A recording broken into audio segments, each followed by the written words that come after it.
Hello, and welcome to TSBS's Training for Nursing Services. In this training, we will cover the requirements for documentation of nursing services as well as medication administration. Nursing services are skilled nursing tasks that are predetermined by the Texas Board of Nursing. This includes things like routine medication administration, inhalation therapy, ventilator monitoring, catheterization, tube feeding, and suctioning.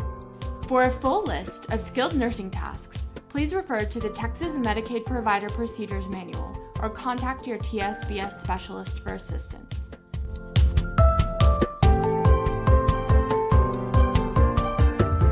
To be able to submit SHARS claims, a practitioner either must have one of the following credentials or meet the supervision requirements. They must be a registered nurse, an advanced registered nurse practitioner, a clinical nurse specialist, or if they are either a licensed vocational or licensed practical nurse, nurse's aide, or another assistive person who is unlicensed, they must be supervised by one of the three credentials at the top. Direct nursing services can be billed either on an individual or group basis. For SHARS guidelines to be met, the therapist must include billable start time, stop time, total billable minutes, and the activity performed during the session.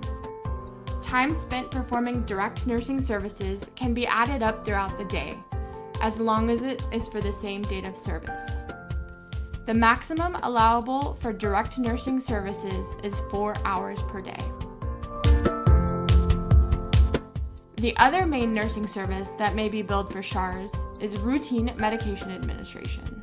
This is billed on a per visit basis as opposed to counting minutes. The key to whether a medication should be billed as a visit is whether it's considered routine oral medication. That determination should be made by an RN or an APN. If a medication is not routine oral medication, it should be billed as a direct nursing service, as previously discussed. If it is routine, the practitioner will record the number of visits a student makes to receive that medication during the day. No additional documentation is required. The amount of time it takes for the student to take the medication is not needed, since medication administration is billed on a per visit basis. IEP documentation needs to include that medication will be provided by the parent or guardian of the student. We advise not to list the specific name of the medication or the exact dosage the student receives. This ensures you won't have to have a new ARD if any of the previous items were to fluctuate.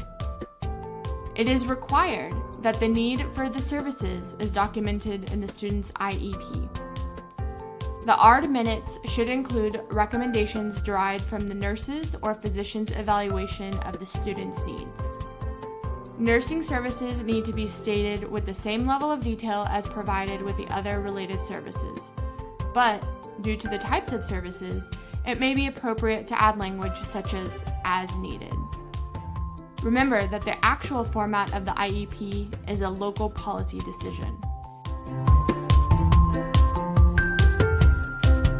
In order to receive SHARS reimbursement, the specific nursing services need to be included in the IEP, but there is no specific requirements as to how that should be worded. An example of what to include in the student's IEP for medication administration could be: John Smith requires medication for this medical condition 2 times daily as needed. Keep in mind, only the services that are documented in the student's IEP and a result of the student's medical condition are billable. The maximum allowable for medication administration is 4 visits per day. Thank you for watching this training. We appreciate your assistance in your school district's continued success in the SHARS program.